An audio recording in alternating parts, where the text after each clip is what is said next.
Welcome to HH Kids Portal. अलमद्दा से आलू उबाल के इसको खा लो। अलिफ से अनानास, मीठा है ये अनानास। बे से बतख, पानी में रहती बतख। पे से परिंदा, पर वाला परिंदा।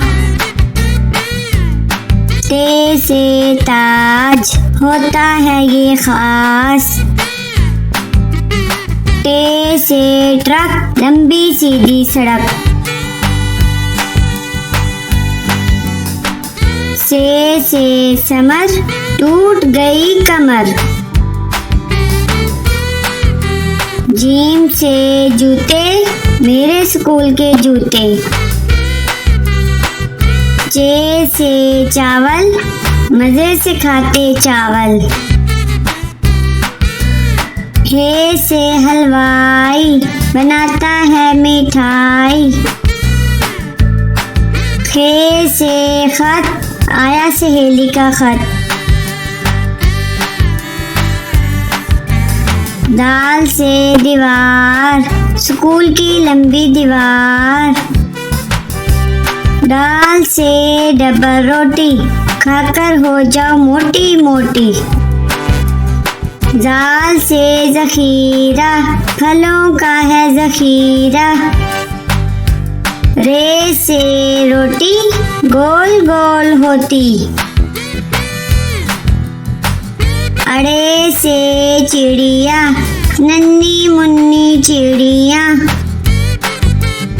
जे से जेवर, महंगे इसके तेवर। से जाला बारी, भीग गई बारिश में सारी। सीन से सब्जी वाला, आया गली में सब्जी वाला।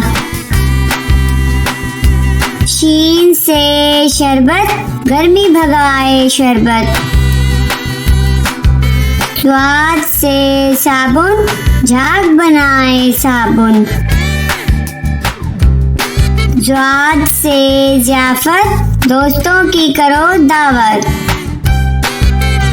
त्वा से त्यारा, जैसे हवा में स्यारा। ज्वा से ज़रूफ, मैं बहुत मसरूफ। आइन से औरत, पंजाब की वजीरे आला औरत। गैन से गालिब, उर्दू का है शायर गालिब। फे से फ्रिज, बर्फ जमाए फ्रिज। काफ से कुल्फी, ठंडी मीठी कुल्फी। काफ से कौवा, दीवार पर बैठा कौवा। गाफ से गधा, वजन इस पर लादा। लाम से लड्डू, गोल मीठे लड्डू। मीम से मुर्गी, अंडा देती मुर्गी। नून से नान, मजे के नर्म नान। वाओ से वर्दी, मेरे स्कूल की वर्दी। हे से हेलीकॉप्टर, हवा में उड़ता हेलीकॉप्टर। छोटी ये बड़ी ये, फिर से पढ़ो अलिफ बे।